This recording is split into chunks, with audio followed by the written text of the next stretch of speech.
Гүлгакы Сыдыкова өз үйүндө чакан тигүү цехин уюштуруп, акыркы 4 жылдан бери айымдар үчүн кийим тигип сатыкка чыгарып келет. Ишкердин айтымында тигүүчү машиналар эски болгондуктан кийимдердин сапатын бир аз артка тартып койчу. Эми мындан ары мындай мүчүлүштүктөр болбойт, себеби жакындан жардам көрсөтүү үчүн Өнүгүү Прогресс саясий партиясы жардам көрсөтүп, акыркы үлгүдөгү кийим тигүүчү электр машиналарын белек кылды. Айында 5 аял иштечүбүз да, эски машинкаларыбыз менен бирок иш менен камсыз кылып өзүбүздүн тиккен товарларыбызды базарга алып чыгып сатчубуз. Анан заманбап 2 машинка алып бериңиз деп кайрылсак, ушу айтканыбызды аткарып, бизге заманбап 2 машинка алып берди. Биз моундай машинкага аябай жете албай жүргөнбүз да. Мына мурекиндеги этеги ушундай сонун бекилет. Бул 2 операция аткарса болот. Ай күмүш деп аталган бул чакан ишкананын иши эми жолго коюлду. 4 адам эмгектенип келген бул цехке кийим тигип сатыкка чыгаргандан тышкары жаңы үлгүдөгү саймалуу жер төшөктөрдү жасап, айылдан кайрылууларды да кабыл алышат. Кардарлар арбын болгондуктан тапкан киреше дагы үй бүлөбүздү бакканга жетет дешет жумушчулар. Көп керектерибизге жарап атат, эми ушул жакта иштеп балдарыбызды кийимдерин алып берип атабыз, жерге иштеткенге акча таап атабыз. Жакшы эле ушундай кеңейип, бул дагы аябай кеңейсе, көп кишиге жумуш болот эле да. Эртең менен келебиз, келчинде кетебиз. Күнүгө иштеген үчүн ушуларды ишибизди илгерилетип атабыз да. Алып барып базарга сатып атабыз, өтүп атат, кээде заказ кылып атышат.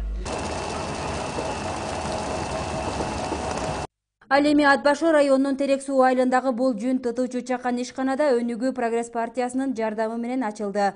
3 айым жумуш орду менен камсыз болгон. Жумушка тартууда айылдык аялдар кеңешинин чечими эске алынып, жумушсуз жөлөк пул албаган айымдар ишке тартылды. Иштетип баштадык, эки жумушчу алмакпыз негизи. Ошол аялдар кеңешинде негизи мындайда үйүнө киреше кирбеген, пенсия албаган, пособие албаган айымдар дагы бар да. Анан ушундай иштер болсо, ушуну иштейли, чогуу иштейли, биртке болсо да киреше кирсин. Акчасын эле ошо тытып берип атабыз. Эмне эле тиги килограммга тартып алабыз, анан эле тытып берип атабыз. Сүйүнүп атышат, жакшы. Элдин баары кубанып атышат, бергенине ыраазы болуп атышат. Жаңы эле жүн алып келип таштап койгом. Азыр ушу жүндөрдүн баары меники. Мурда колго сабап, колго жууп алып келдим, анан сабап мурунду колго жазачубуз да. Ат Башыга чейин алып барып, жолго чейин акча төлөп неме кылчубуз да. Азыр мына жакшы болуп калды. Элден түшкөн кайрылууларды аздан болсо да чечип берип келе жатабыз деген Өнүгүү Прогресс партиясы өлкөнү өнүктүрүүгө карата жасала турган кадамдар токтобой тургандыгын билдиришти. Элдин карапайым элге жакындан жардам берип көрсөк деген эле ой максаты да. Элдин ой пикирин көрүп атасыздар. Эми кандай иштерди алып барабыз, биз алдын ала убада бербейбиз. Колубуздан келген жардамыбызды бере беребиз да. Алдыда дагы ошо чоң максаттар бар, эми акырынан келе атабыз. 2013-төн бери ушу Нарын областында иш кылабыз. Көп нерселерди баса белгилеп айтсак, көп нерселерди жогорку деңгээлде жасап жатабыз да. Техникаларды МТС ачылган,